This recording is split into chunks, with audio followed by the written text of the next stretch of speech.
everyone, it's Miss Mozick, and with me is... Zeke! We're here to end the semester with you. What? We only have one more week? Yeah, you're right. But it's finals next week, so this is our last episode of the year. Wow, it went by so fast. Definitely. Next week, finals for third and fourth period are on Thursday, and finals for first and second are on Friday. And makeup finals will be in the afternoon on Friday. I'll check my calendar. Hey Zeke, did you know we have a bike tech class here at Pooter? I did not. Well, here's everything you need to know about it.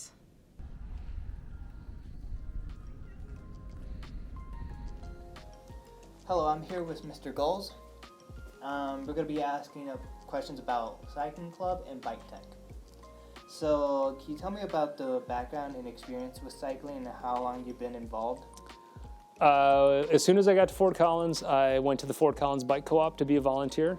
So for the last 10 years, I've kind of self-taught, and I mean, they have some expert mechanics there. So I've had a lot of great hands-on experience, because that's really, I find how you learn about bikes is just with a hands-on approach.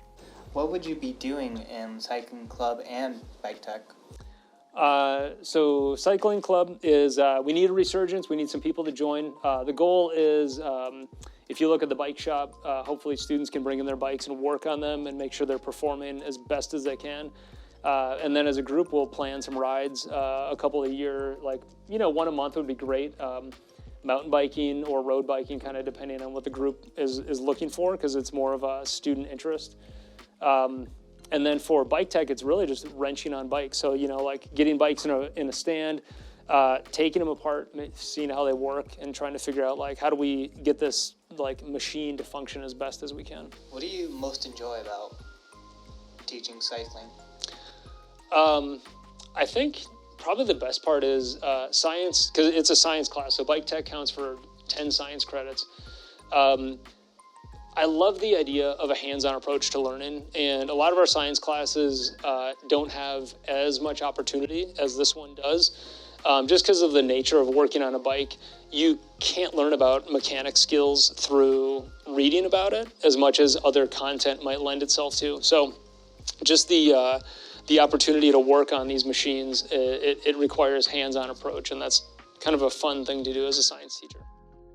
Pretty cool. Thank you for making an interview with us. Yeah, thanks, Miguel. Hello everyone, my name's Sierra and I'm here with Mr. Boone. We're going to be talking about why you guys should try out woodworking classes. You. What do you do in a woodworking class? So there's a lot of steps into woodworking. We have a principles class. It's kind of an intro class for all of our engineering classes. We also have a Woods A, a Woods B, and a Woods 2A. In our first Woods A class, you get to learn a lot of the shop equipment, learn a lot of the tools, safety for it, and get to make a couple of down and easy, simple projects. Going into the upper level classes, you learn a couple new tools, a couple new techniques, and then start presenting or designing your own projects rather than being told what projects to make. What are the different type of tools and machines you get to learn how to use? Yeah, so in our first Woods class, you're going to get a wide array of tools that you're going to be able to use. You're going to learn how to use a bandsaw, a scroll saw, a miter saw, all obviously for cutting wood. We also use a planer, a joiner, a router. Going into Woods B, you get to use more advanced tools that are potentially a little bit more dangerous but can accomplish a lot more. You get practice on the table saw, more practice on the router, and you get to start using cool things like lathes as well and doing wood turning. Yeah. What type of projects do you make in this class? Sierra, I just had you in my class. We got to make in the intro class at HKFT, or Hanging Kinetic Flying Toy. A pretty simple toy just to learn a lot of the shop equipment. Following up to that, you get to make a 14-sided box, a kind of cool dynamic box with lots of sides to it and lots of designs that you can add on yourself. Moving into upper level Woods classes, we more focus on joinery, so you get to make shelves or picture frames. Beyond that, you get to step into things like wood turning with the lathe. You get to learn things about maybe using bandsaw to make more complicated cuts on table legs. You get to step into some more advanced woodworking techniques in the higher level classes. How could you use this class outside of school or in the future? It really is a creative outlet. Whether you like to work with wood or you like to work with paint, having that creative outlet is always awesome. On top of that, you get to learn how to fix maybe small mistakes or broken things around your house. Maybe learn how to make something rather than buy something new. And I think that's one of the most valuable parts of the class.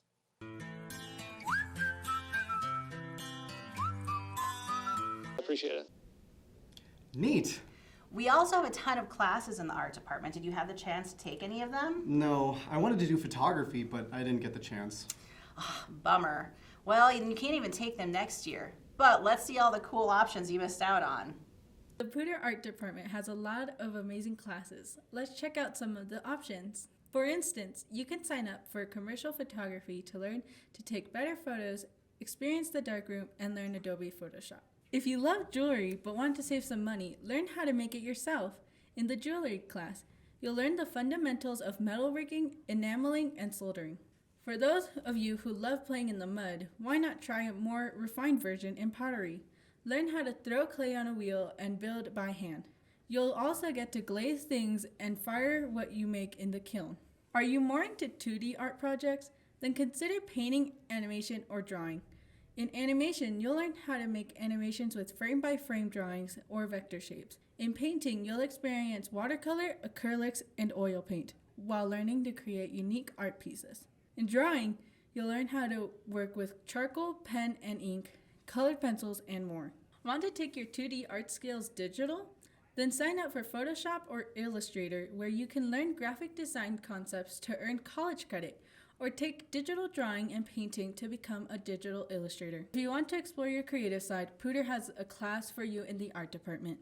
Wow, there's so many different options. I know. Hopefully you all sign up. And to wrap up this episode, I hosted Pooter's first annual Great and Holiday Bake Off with a special cookie challenge. Awesome. I love cookies. Well, you might not have liked these, but let's see who won the competition.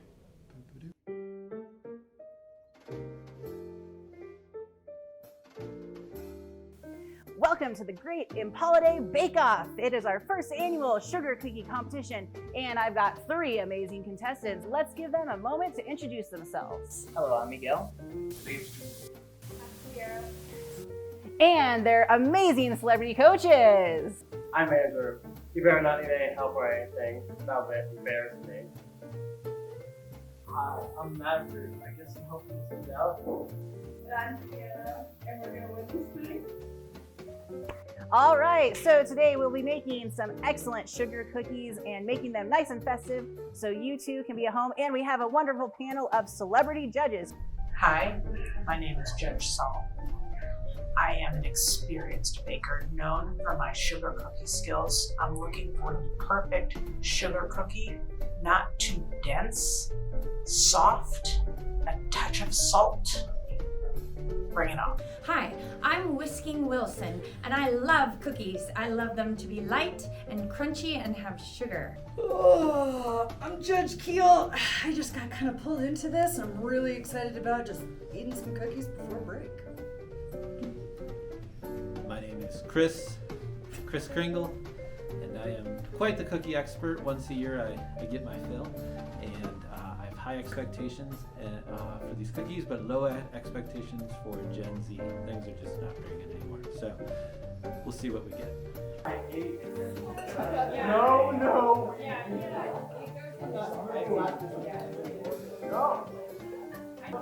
Oh! See?